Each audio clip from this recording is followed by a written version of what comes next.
Okay, students. So in the previous video we saw question number 2 and 3. We are now going to continue with another video, and in this video we are going to introduce question number 4. तो સૌથી પહેલા આપણે જોઈએ કે question number 4 માં આપણે કયું chapter include કર્યું છે અને એના ઇન્સ્ટ્રક્શન્સ છે. So let us continue with this video and see the next question. Question number 4. Question number 4 કયા યુનિટ માંથી છે? યુનિટ નંબર 2 માંથી, રાઈટ? ચાલો આપણે ઇન્સ્ટ્રક્શન વાંચીએ. You also repeat after me, okay? Rewrite the sentences by changing the underlined nouns into their plural form. એટલે આપણે શું કરવાનું છે? સેન્ટેન્સીસ ને રીરાઇટ કરવાના છે. રીરાઇટ ફરીથી લખવાના છે. કેવી રીતે? by changing the underlined nouns into their plural form. by changing એટલે જે nouns underline કરીને આપે છે એમને બહુવચનના રૂપમાં ફેરવવાના છે. પ્લુરલ ફોર્મમાં એટલે કે બહુવચનમાં ફેરવવાના છે અને ત્યારબાદ આપણે આખું સેન્ટેન્સ ફરીથી લખવાનું છે. ત્યાર પછી પણ એક ઇન્સ્ટ્રક્શન છે. શું છે? Make other necessary changes. એટલે કે બીજા અથવા અન્ય જે જરૂરી ચેન્જીસ હોય તે પણ આપણે કરવાના છે. તો ફર્ધર એક વખત રીડ કરીશું. Rewrite the sentences by changing the underlined nouns into their plural form. Make other necessary changes. Let us see sentence number 1. First sentence. The child could not throw the hoopla ring around the toy. બરાબર છે? આ સારી વાત છે. hoopla ring એટલે કે બાળક hoopla ring ને રમકડાની ફરતે નાખી શક્યો નહીં. આ તમે જનરલી ક્યારે કરો છો? જ્યારે કોઈ પણ મેળો આવે તો ત્યારે, રાઈટ? સો ત્રણ વર્ડ્સ જે અંડરલાઈન કરેલા છે. First one is child, second one is ring and third one is toy. Okay, child નું બહુવચન શું કહેવાય? શું હોય છે? There are many children in the classroom. બરાબર છે? જો many children અને એક હતો child, તો child નું બહુવચન થશે children. બરાબર છે? તો કેવી રીતે લખશો તમે? The children could not throw the hoopla ring. ring નું બહુવચન rings around the toys. Right? So answer, the children could not throw the hoopla rings around the toys. So answer જોઈએ આપણે. મેં ફક્ત જે વર્ડ્સ અંડરલાઈન કર્યા છે તેમને મેં બહુવચનમાં લખ્યા છે, પણ તમારે શું કરવાનું છે? ફૂલ answer. The children could not throw the hoopla rings around the toys. Okay? સમજ પડી? Let us go and see the next sentence. શું છે next sentence?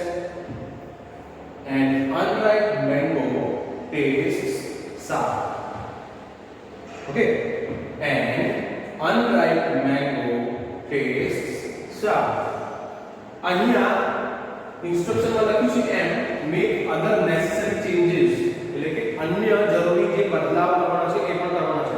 તો અહીંયા બે વસ્તુ તમારે ધ્યાન રાખવાની છે. પ્લુરલ તો કરવાનું છે, પણ બીજા અન્ય જે બદલાવ છે એ પણ કરવાના છે.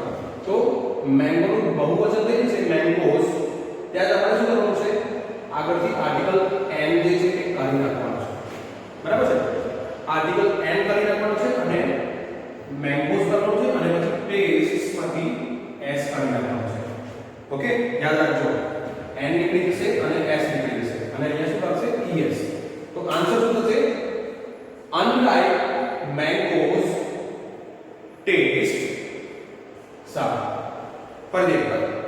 unripe mangoes taste sour. s નીકળી જશે, n નીકળી જશે. જ્યારે પણ આપણે કોઈ નામનું બહુવચન કરતા હોય છે ત્યારે એની આગળ જો n લાગ્યો હોય અથવા a લાગ્યો હોય, આર્ટિકલ a અથવા n, તો એમને આપણે રિમૂવ કરવાના હોય છે. ઓકે, તો ચલો આપણે આ આન્સર જોઈએ. મેંગોનું બહુવચન કેવી રીતે લખાશે? mangoes. Answer unripe mangoes taste sour. અહીંયા unripe નો u કેપિટલ લેશે કારણ કે a બની જશે first word, right? Let us see the next example. The train has a long coach. Right? The train has a long coach. Okay? જે train છે તેને લાંબા ડબ્બા છે.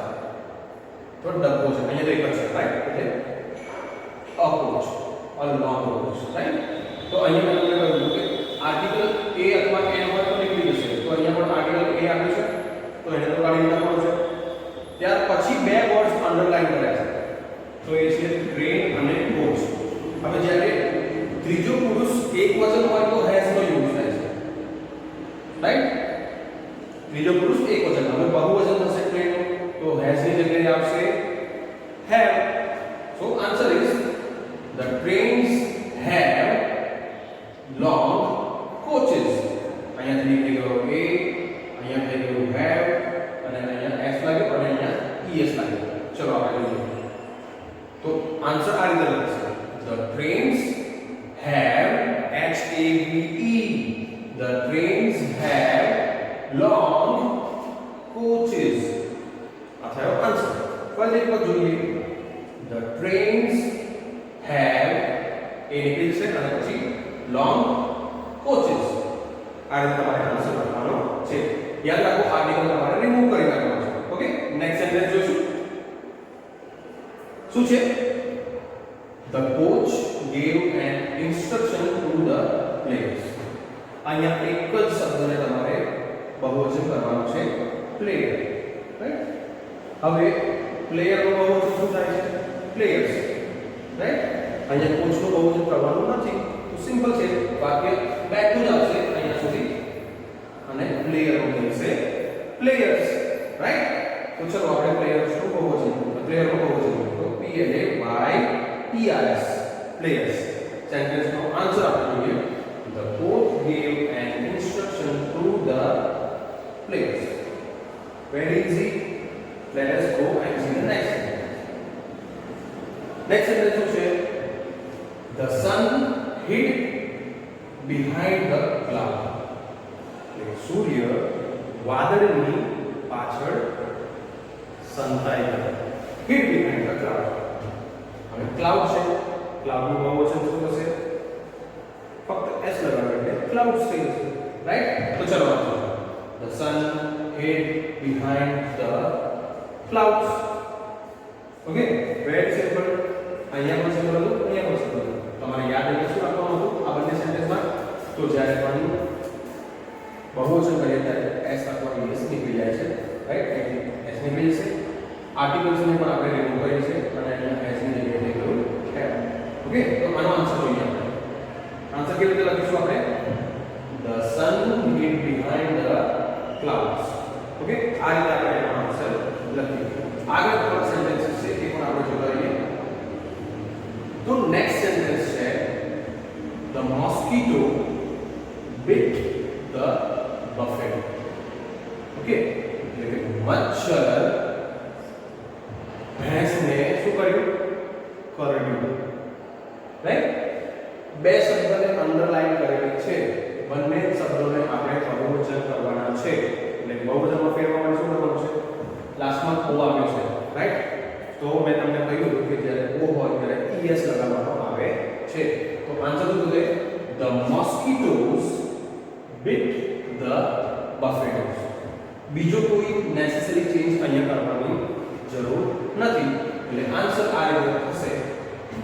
અહીંયા મેં m કેપિટલ લખ્યું છે પણ તમારે m સ્મોલ જ રાખવાનું, બરાબર છે? કારણ કે ફર્સ્ટ લેટર તો ધ છે, જે કેપિટલ છે. તો first word the mosquitoes bit the buffaloes.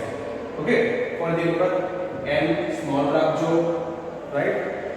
The mosquitoes bit the buffaloes. Very simple to write. Let us go and check the next sentence. Next sentence શું છે? અહીંયા તમારે નેસેસરી ચેન્જીસ આવશે, બરાબર છે? કારણ કે સેન્ટેન્સમાં શું છે? આર્ટિકલ્સ યુઝ થયા છે, a, બરાબર છે? તો સેન્ટેન્સ જોઈએ. The horror story had a ghost and a frightened man. એટલે કે જે ભૂતિયા કહાની હતી, એટલે વાર્તા હતી, તેમાં એક ઘોસ્ટ એટલે કે ભૂત હતું અને એક ફ્રાઇટન્ડ મેન એટલે કે ડરેલ પુરુષ હતો અથવા માણસ હતો, રાઈટ? તો હવે બહુવચન કરવા માટે ત્રણ વર્ડ્સ છે જેને અંડરલાઈન કરેલ છે: સ્ટોરી, ઘોસ્ટ એન્ડ મેન. મેં તમને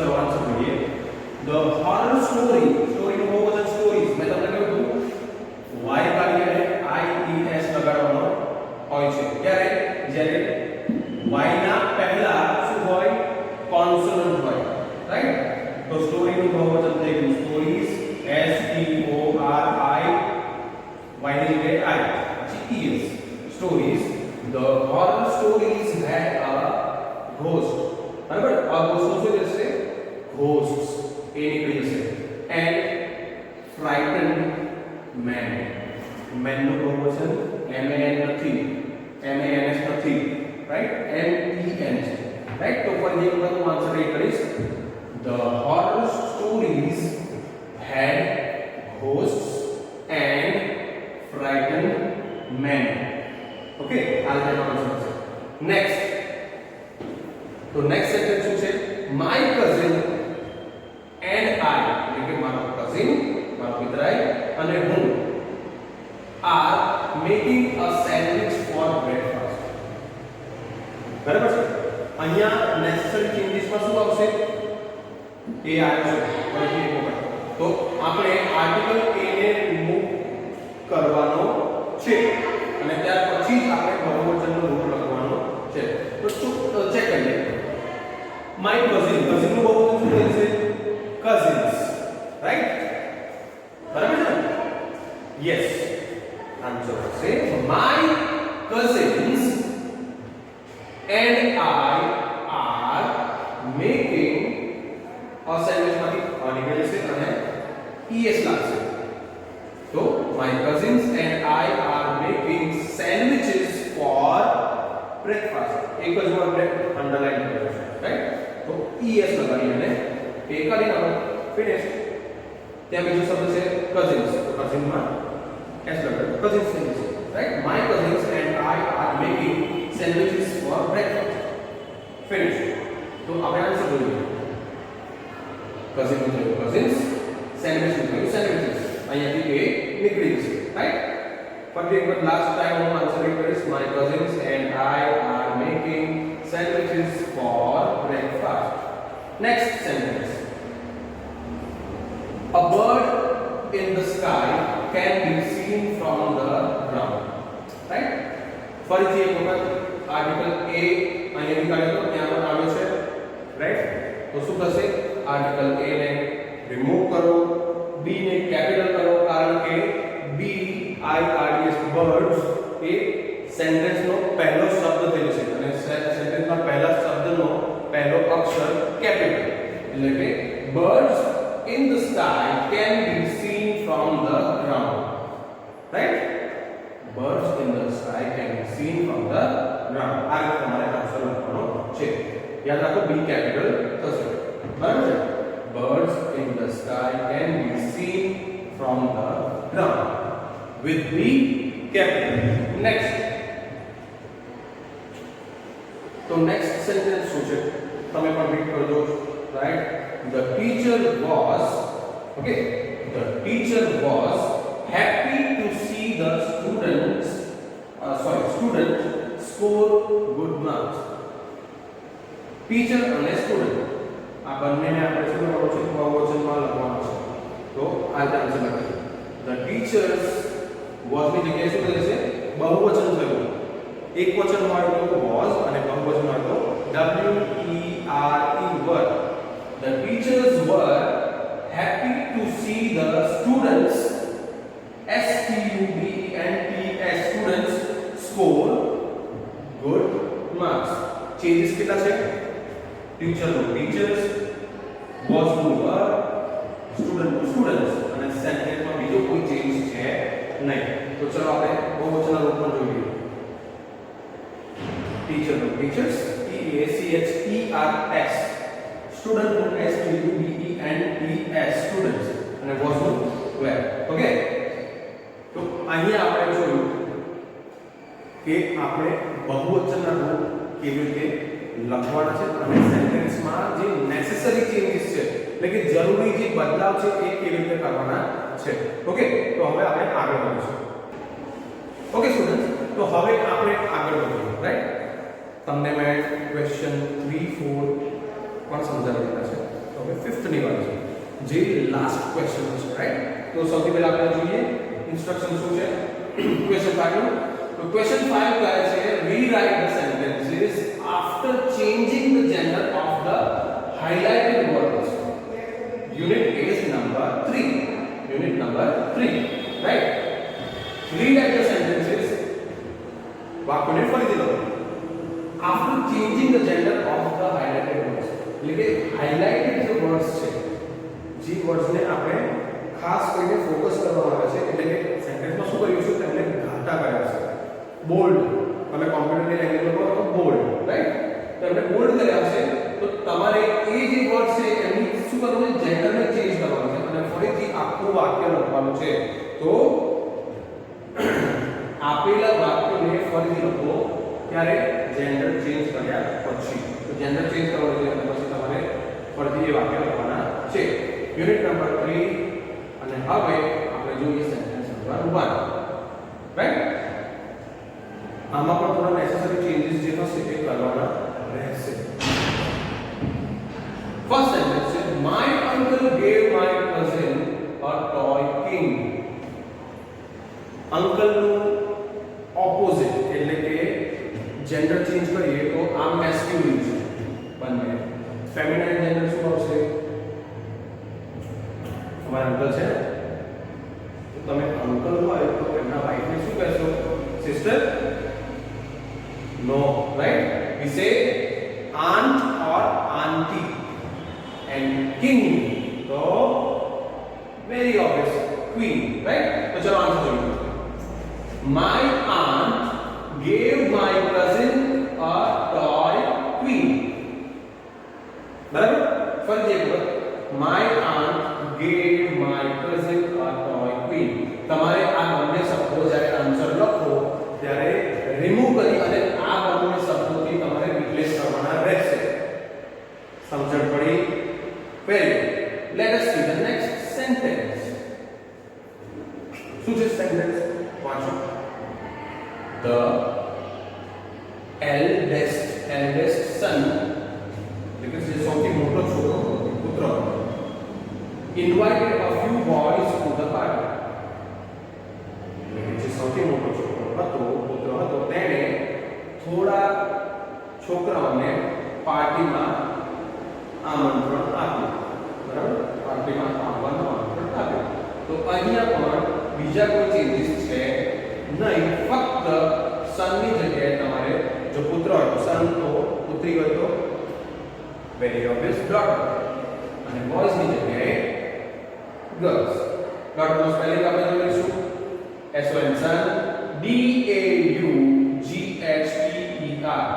યાદ રાખજો DAUGHTER daughter the eldest daughter invited a few boys ની જગ્યાએ girls GIRLS girls to the party આ રીતે તમારે આન્સર લખવાનો છે નેસેસરી ચેન્જીસ હશે ફિલહાલ બે સેન્ટેન્સીસમાં નથી આગળ આવી શકે ચલો આપણે આગળ જોઈએ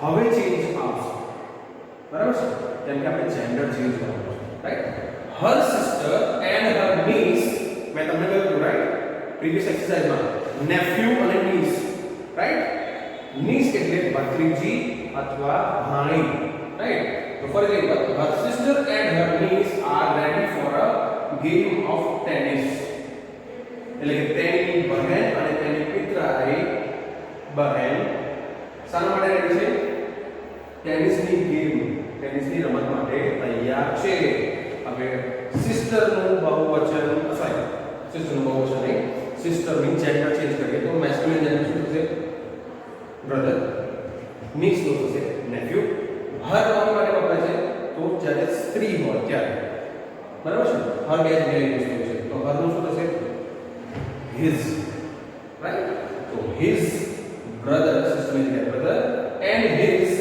nephew are ready for a game of tennis okay ચલો આપણે આ બંનેના સ્પેલિંગ જોઈ લઈએ તો આન્સરનો સ્પેલિંગ શું છે his brother and his nephew are ready for a game of tennis students યાદ રાખો તમારે આ હરનું જે મેં તમને કહ્યું કે 20 કરવાનું છે એ કરો તો પણ ચાલશે અને નહીં કરો તો પણ ચાલશે, બંને ઓકે છે, બરાબર છે. જો હરને હાઇલાઇટ કર્યું હોય તો તમારે મિસ કરવાનું રહેશે, ના કર્યું હોય તો કરવાની જરૂર નથી. અહીંયા નથી કર્યું તે છતાં પણ આપણે કરેલ છે, પણ જો તમે ના કરો તો પણ ચાલશે. બોથ આર ઓકે, બંને ઠીક છે, રાઈટ. તો તમે આમ પણ કહી શકો કે her brother and her nephew are ready for a game of tennis, અથવા હરની જગ્યાએ તમે હિઝ પણ યુઝ કરી શકો, right. His brother and his nephew are ready for a game of tennis, બંને ઓકે છે. Don't worry if you write both, right. Next, the lion and the hunter were chasing each other. એટલે કે સિંહ અને શિકારી એકબીજાને પાછળ દોડી રહ્યા. જનરલી એવું થાય નહીં, જો સિંહ હન્ટરની પાછળ દોડે, બરાબર છે, તો હન્ટર મળે નહીં, રાઈટ. તો આપણે જોઈએ તો શું છે, the lion and the hunter were chasing each other, બરાબર છે. લાયન નું ફીમેલ જેન્ડર એટલે કે ફેમિનાઇન જેન્ડર શું થશે, લાયનેસ. મેં તમને શીખવાડ્યું હતું, EWS લગાવવાનું છે, LIONEWS, લાયનેસ. The lioness and the huntress. અહીંયા થોડો સ્પેલિંગમાં ચેન્જ થશે, R E ની જગ્યાએ જતો છે અને E આગળ આવે છે, બરાબર છે. HUNTRESS, huntress. ચલો સ્પેલિંગ જોઈએ. Okay, the lioness and the huntress were chasing each other. આ થયો આન્સર. તમારે સ્પેલિંગ્સ ખાસ યાદ રાખવાના છે. નેક્સ્ટ સેન્ટેન્સ આપણે જોઈએ. તો નેક્સ્ટ સેન્ટેન્સ શું કહે છે, the duck and the hens were in the farm. એટલે કે બતકો અને મરઘીઓ ક્યાંથી, ફાર્મ પર હતી, એટલે કે ખેતરમાં હતી. હવે ડકનું મેં તમને શીખવાડ્યું છે કે ડકનું જેન્ડર ચેન્જ કરો તો બ્રેક થશે અને હેન્સ નું થશે કોક્સ, રાઈટ. અથવા રૂસ્ટર્સ પણ થઈ શકે, રાઈટ. બંને થઈ શકે, તમારે બંને યાદ રાખવાના છે. મેં અહીંયા ફક્ત એક જ આન્સર આપ્યો છે, કોક્સ, COCKS. તમારે ROOSTERS પણ રૂસ્ટર્સ પણ લખી શકો, રાઈટ. ચલો આપણે આન્સર જોઈએ. The drake and the cocks were in the farm. Rooster પણ લખી શકાય, મેં તમને કહ્યું ROOSTER, rooster. અને બહુવચન થશે roosters, ROOSTERS. So let us check the answer again. The drake and the cocks or roosters were in the farm. આ રીતે તમારે જેન્ડર ચેન્જ કરવાનું છે અને આન્સર લખવાનો છે. થોડા વધારે એક્ઝામ્પલ જોઈએ. નેક્સ્ટ એક્ઝામ્પલ છે, the tiger and the lion were in the different cages. એટલે કે વાઘ અને સિંહ બંને અલગ અલગ પિંજરામાં હતા, રાઈટ. ટાઈગર નું બહુવચન, સોરી બહુવચન યાદ છે મને, એક્ચ્યુઅલી બહુવચન નહીં, ફીમેલ જેન્ડર અથવા ઓપોઝિટ વર્ડ તો ટાઈગ્રેસ. સ્પેલિંગ તમારે ફરીથી યાદ રાખવાનું છે, જ્યાં ER આવતું હોય ત્યારે તમારે R ને આગળ અને E ને પાછળ લાવવાનું અને પછી ડબલ S લગાવવાનું છે. તો TIGRESS, ટાઈગ્રેસ, and lioness, LIONESS, lioness, બરાબર છે. આ the tigress and the lioness were in the different cages, right. હવે તમારે સ્પેલિંગ ચેક કરવાનો તો સ્પેલિંગ ચેક કરી શકો છો. Spellings TIGRESSLIONESS, right. આ રીતે તમારે સ્પેલિંગ યાદ રાખવાનું છે. તો ફરીથી એક વખત answer, the tigress and the lioness were in the different cages. Next, my father and uncle like to play badminton. મારા પિતાજી અને મારા કાકા અથવા મામા અથવા ફુવા ને શું કરે છે, તો બેડમિન્ટન રમવાનું ગમે છે. તો પિતા નું ઓપોઝિટ ફેમિનાઇન જેન્ડર માતા, father, mother, uncle, aunt or auntie. તો આન્સર તમારે કેવું લખવાનું છે, my mother and aunt or auntie like to play badminton. ચલો આન્સર જોઈએ. Mother, aunt. આંટી ની જગ્યાએ તમે આંટી પણ લખી શકો છો, AUNT Right? My mother and aunt or auntie like to play badminton. This is how you can write the answer. Okay, चलो तो आगे बढ़िए અને next sentence જોઈએ. તો next sentence છે Mr. Nair knows your husband. બે શબ્દોને હાઇલાઇટ કર્યા છે. હાઇલાઇટ એટલે બોલ્ડ કરેલા છે. રાઈટ? ઘાટા. મિસ્ટર અને હસબન્ડ. રાઈટ? હવે મિસ્ટર નાયર છે એ શું કરે છે? knows your husband એટલે તમારા પતિને જાણે છે. તો હવે મિસ્ટર નું opposite Mrs. Right? Mister Mrs અને હસબન્ડ તો વાઇફ. રાઈટ? તો આન્સર કેવી રીતે લખવાનું છે આપણે? MRS Mrs. Nair knows your wife. Mrs. Nair knows your wife. Very simple. चलो तो आगे જોઈએ આપણે. શું છે નેક્સ્ટ સેન્ટેન્સ વાંચીએ. Uncle bought a watch for my sister. એટલે કે કાકા, મામા, માસા કે ફુવા મારી બહેન માટે શું લાવે? ઘડિયાળ ખરીદી લાવે. ઓકે, બે શબ્દો કયા છે? તો અંકલ અને સિસ્ટર. આ બંનેને આપણે શું કર્યું છે? બોલ્ડ નાખે છે, એટલે કે હાઇલાઇટ કરે છે. તો આન્સર કેવી રીતે લખીશું આપણે? અંકલની જગ્યાએ શું આવશે? Very good, very simple. Aunt અથવા આંટી. સિસ્ટર